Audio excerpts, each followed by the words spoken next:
Hello students, let us study today straight line in space. Straight line in three-dimensional geometry. In plus one you have studied your straight line in two-dimensional space. Two dimension में हमारे पास जो equation था that was this y minus y1 is equal to m minus m into x minus x1, where x1 y1 were the points on the line, given points. M is slope of the line. Now in your plus 2 class, the points will be given in three-dimensional x1, y1, z1 and m जो होगा वो slope कौन सा role play करेगा? Direction ratios या direction cosines. So before starting this straight line, you must have knowledge about direction ratios and direction cosines. And for that you must have knowledge about vectors. I am giving you some knowledge about direction ratios and direction cosines. Let us study direction cosine. Just knowledge. Direction cosines. Okay. Popularly known as DCs. Okay. What the DCs are? Direction cosines are the cosines of the angle that a line makes with positive direction of x-axis, y-axis and z-axis. Okay, these are the cosines.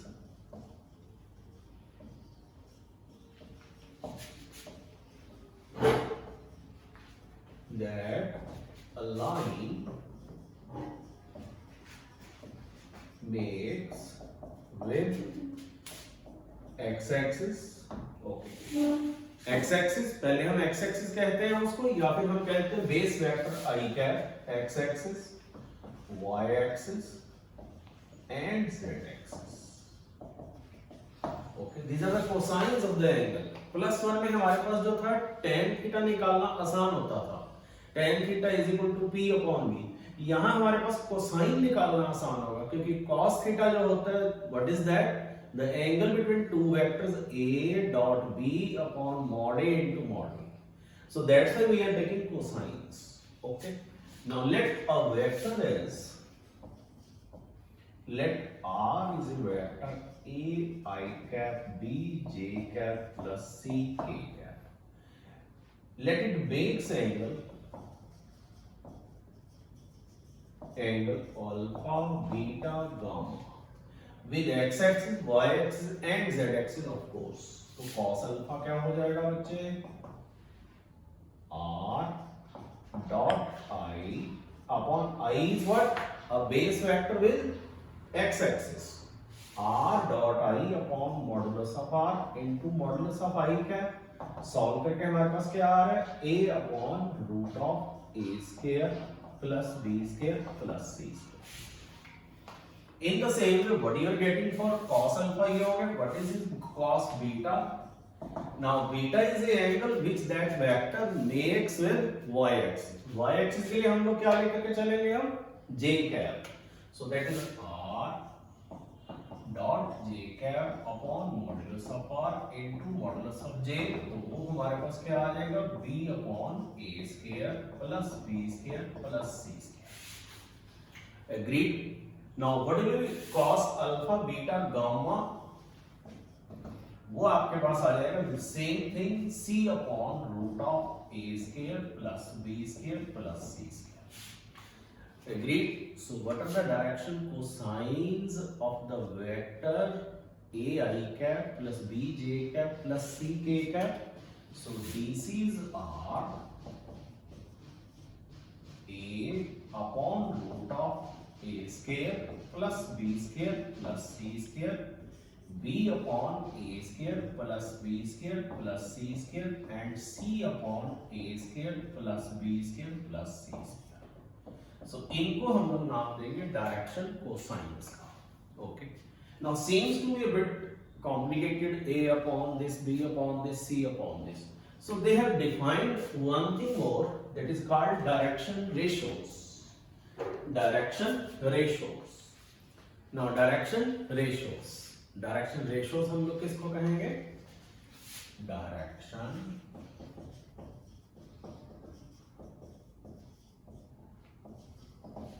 Popularly known as DRs।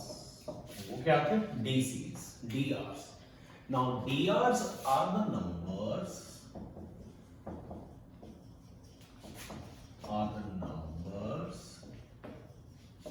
that align numbers that are proportional to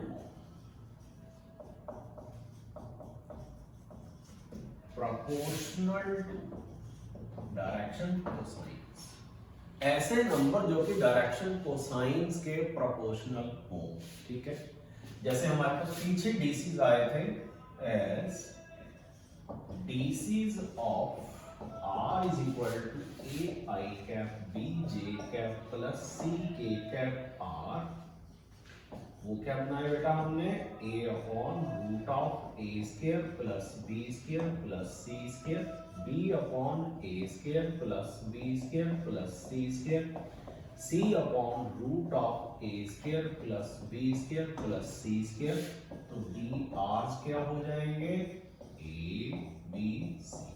ठीक है, further वो किसी number से cut रहे हो आप काट सकते हो। जैसे अगर आप लोगों के पास वेक्टर है R is equal to 3i cap plus 2j cap minus k cap, तो इसके DRs हम क्या ले लेंगे? 3 2 माइनस 1, यानी कि कोएफिशिएंट्स। अब अगर एक वेक्टर कोलिनियर है दूसरे वेक्टर के साथ तो उसके डायरेक्शन रेशियोज कोसाइंस सेम रहेंगे, सेम। ओके, अब इसके पैरेलल या कोलिनियर एक वेक्टर क्या हो सकता है? R is equal to 6i cap plus 4j cap minus 2k cap, तो इसके DRs क्या हो जाएंगे? 6 4 माइनस 2। उसको फर्दर 2 से डिवाइड कर देता हूं, 3 2 minus 1। Okay, you may take 6 4 minus 2, you may take 3 2 minus 1, you may take उसको माइनस से मल्टीप्लाई करके -3 -2 1। ओके, वेक्टर में हम माइनस से मल्टीप्लाई नहीं कर सकते, डायरेक्शन रेशियोज में आप अपनी कन्वीनियंस के अकॉर्डिंगली मल्टीप्लाई कर सकते हो। ठीक है, now let us start straight line in 3 dimensional space. This is the x-axis, y-axis, z-axis. You can rotate accordingly. You have to find the equation of this line. I am naming it with L is equal to 0. L is equal to 0 की आप लोगों ने equation निकालनी है। What are the given things? मेरे पास parameter क्या क्या given है? A point on the line. Point. A point given है A vector that is parallel to the vectors.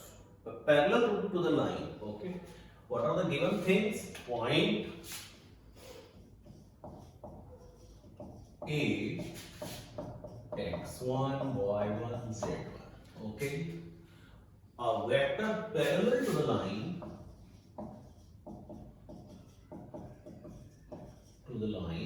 M is equal to ai cap plus bj cap plus c। ये दो चीजें दी गई है। अब अगर मैं उसको कंपेयर करता हूं 2 डायमेंशनल ज्योमेट्री के साथ में, तो पॉइंट तो है ही हमारे पास, ये हमारा स्लोप का काम करेगा। This will be treated as slope, जो कि वहां m प्ले करता था। ठीक है, यहां पे अभी यहां से हम लोग क्या लेंगे? Direction cosines, direction ratios. Okay, now let this is a vector from origin. I am naming this vector as A. This is a point on locus. This is a point, P is a point on locus.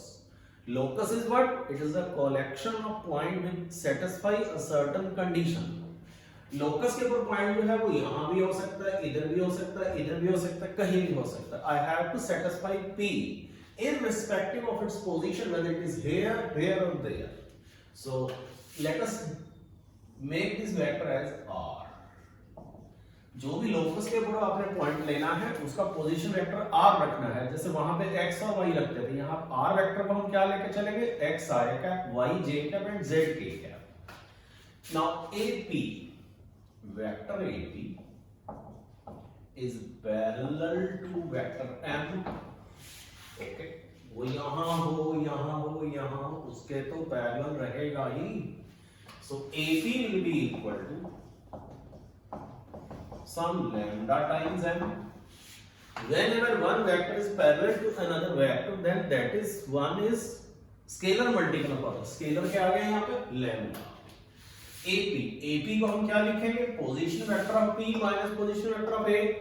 Position vector of P आपके पास क्या होगा? Vector R minus vector A is equal to lambda हमारे पास as it is रखिए m. So R जिसको कि मेरे को सेटिस्फाई करवाना था, which was a point on the locus, तो R अब आपके पास क्या आ गया? R is equal to vector A plus lambda times m. Okay, is vector equation of straight line. इसको हम नाम देंगे vector equation of straight line. Okay, R is the position vector of point on the locus. ठीक है, कहीं भी हो. A place the position vector of the point on the line. Point fix होगा, एक ही जगह पे होगा. Lambda is parameter. M is a vector that is parallel to the straight line. ठीक है, यानी कि डायरेक्शन, रेशियो, डायरेक्शन, कोसाइन उसके हम लोग यूज करेंगे. Now let us make it free from vectors. जो जहां वेक्टर है, जैसे जैसा वेक्टर है उसको लिख देंगे, इधर भी आई जे के बना लेंगे, उधर भी आई जे के बना लेंगे, कंपेयर कर देंगे, we get equation in cartesian form. So r क्या आएगा आपके पास? X i cap y j cap plus z k cap is equal to a is what? A i cap x1 i cap y1 j cap z1 k cap plus lambda. वो क्या है? a i cap plus b j cap plus c k. Let us collect them. x i cap plus y j cap plus z k cap is equal to x1 plus lambda a i cap y1 plus lambda b j cap plus z1 plus lambda c into k cap. Okay, हम लोगों ने दोनों तरफ vector को collect कर दिया. Now I will compare I J K. So this is x is equal to x1 plus lambda A, y is equal to y1 plus lambda, z is equal to z1 plus lambda c. This is termed as parametric form.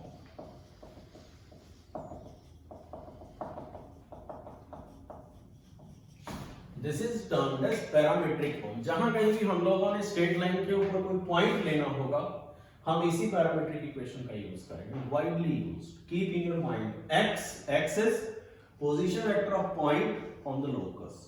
x1 given point a जो कि parallel होगा, lambda वैसे ही चलेगा. Now let us free it from lambda also. Parameter से भी free कर देते हैं, तो वो क्या बनने जा रहा है बेटा हमारे पास? x minus x1 upon a, y minus y1 upon b, z minus z1 upon c.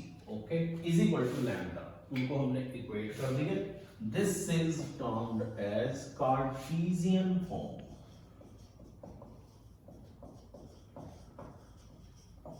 of straight line in space, right? जो हमारी +1 में इक्वेशन होती थी y minus y1 upon x minus x1 is equal to slope, तो यहाँ पे और third भी चाहिए था मेरे को, तो हमारी लाइन बन गई x minus x1 upon a, y minus y1 upon b is equal to z minus z1 upon c. x1 y1 z1 are point on the line, a b c are the direction ratios of the line. Okay, so this is what the line is. Now let us take a counter example to give a practical form to the previous discussion. Find the equation of straight line passing through the point -2, 0, 1 and parallel to the vector 3i cap plus 4j cap minus k cap. किस तरीके से बेटा ये? This is a straight line whose equation is to be determined. This is the vector m is equal to 3i cap plus 4j cap minus k cap. this is the point here a -2 0 1. Okay, हम लोगों ने vector equation क्या बनाया है? Vector equation is r is equal to ax1 i cap plus y1 j cap plus z1 k cap plus lambda into lambda के आगे क्या होता है? जो वेक्टर उससे पैरेलल था, a i cap plus b j cap plus c k cap. तो line क्या बन जाएगी अब?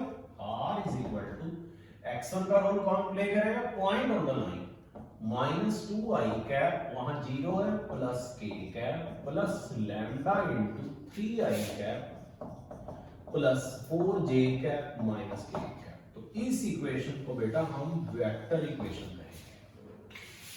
This is the vector equation of the straight line passing through the point -2 0 1 and is parallel to the vector 3 i cap plus 4 j cap minus k cap. Okay, अगर हमने उसका Cartesian form लिखना है तो कार्टेशियन फॉर्म क्या बन जाएगा? x plus 2 upon 3 is equal to y minus 0 upon 4 is equal to z plus 1 z minus 1 upon minus 1। Okay, ये -2 0 1 ये कौन है? ये पॉइंट, यहां पॉइंट आएगा। यहाँ 3 4 -1 ये क्या आएगा? 3 4 -1 द डायरेक्शन जो वेक्टर के कोफिशिएंट्स का ij है, यानी कि direction ratio of the line.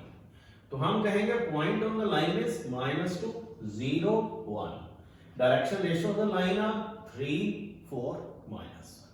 Okay ना?